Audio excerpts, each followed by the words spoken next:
Merci beaucoup, les journalistes. C'est encore nous, les cercles de réflexion. Depuis à niveau, il y a marché central, c'est pour sensibiliser la population. Vous savez bien que nous luttons contre les antivaleurs. On a pour sensibiliser non seulement la population, y compris les chauffeurs et les receveurs, parce que nous parlons des dossiers de transport. Pour le transport, nous savons très bien que ce qui fixe le prix de transport, c'est l'État congolais. En particulier, pour fixer le prix à transporter. Nous avons l'arrêté là, l'arrêté qui a été modifié en 2018, où la question va fouiller le transport dans des différents points. Il y a Kinshasa. Mais en notre grande surprise, nous trouvons que non, il y a un système de mi-terrain où il y a un président de la arrêté. Et puis, où il y a transport, l'État élevé par rapport à quoi? Je ne sais pas ce qui va particulier, mais par contre, on va dire transport. C'est pourquoi nous sommes descendus aujourd'hui pour mobiliser, sensibiliser la population, pas de les veiller, pas respecter la population, la propriétaire, pas respecter, arrêter. C'est un peu ça, merci. On est dans la cave,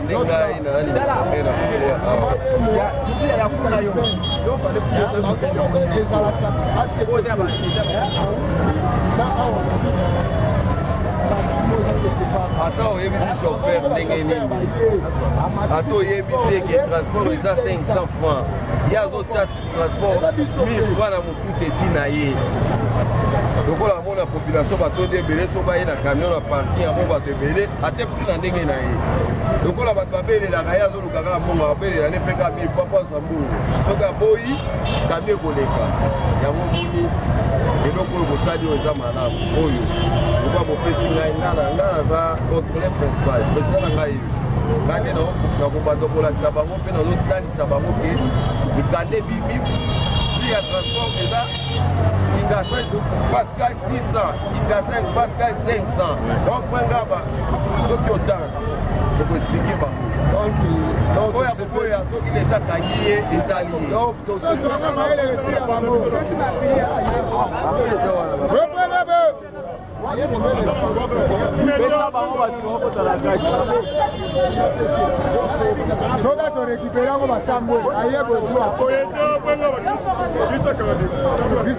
ministre du Transport.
Zando 1000 francs.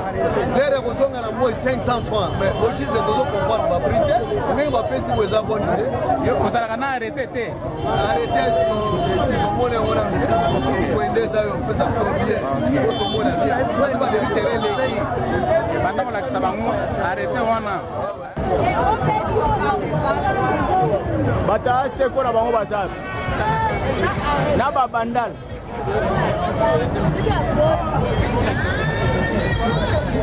Ah, toza wapi? Ah, toza la areni. Ok.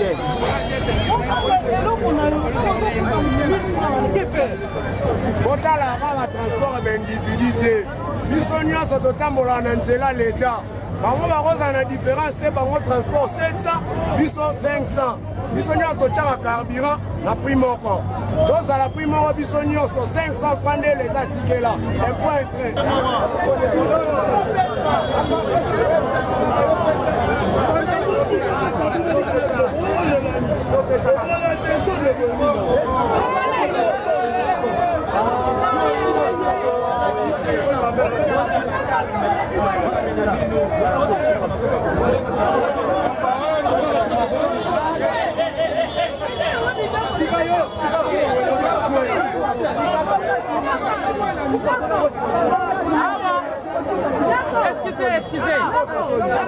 Excusez.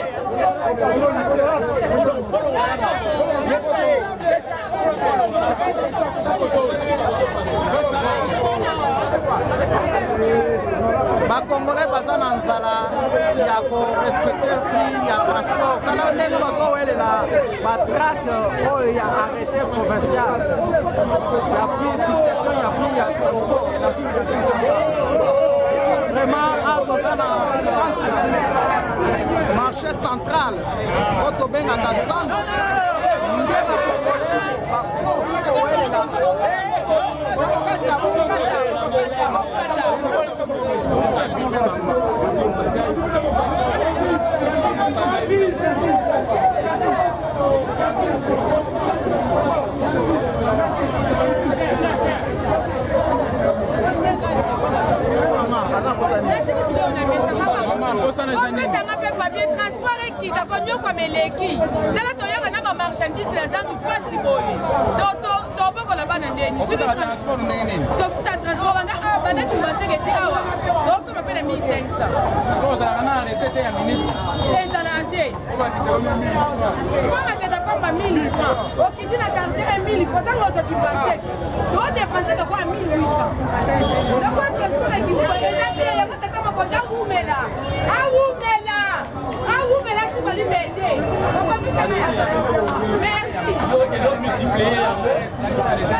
quartier na galerie babele la 2000 so babele li quartier 2000 francs ngala mbasi ofuta mbongo oyo batia muta otofuta donc ba policier bayebaka ke oza ordre ya microphone donc ce qui est arrivé que ici to futi 600 francs la pesa 1000 francs parce que la population pour soutenir ordre ya microphone bato bafuta yango na prix oyo ata batie exagération tokondima moti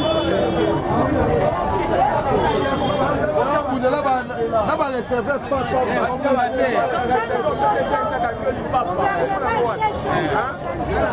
kobundisa reserver te lakisa kaka arrete lakisa arrete soki alobi kazo ezali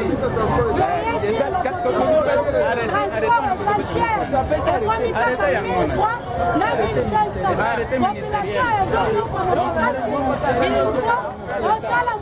arrete ya gouverneur yango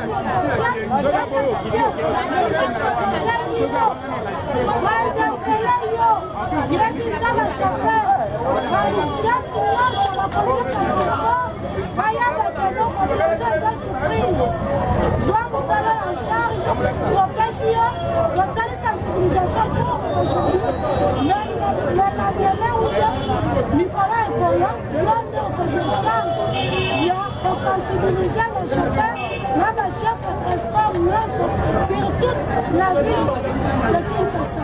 Merci. Changement de mentalité. Donc, le problème est que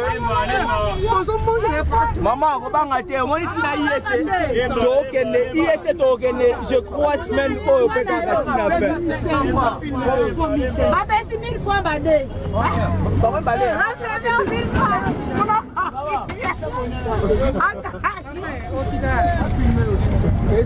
Non, non, non, filmé.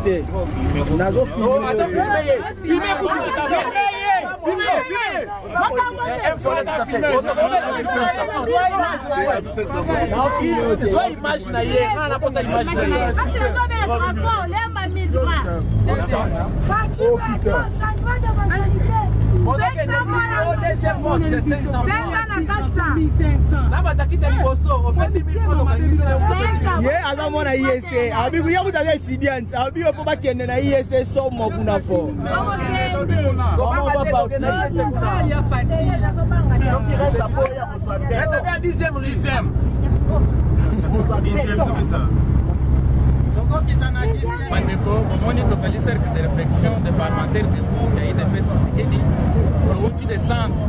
On a pour l'accès, Bandeko Nabiso, population quinoise. Oui, mais ça va manquer. Transport, comme la mingi.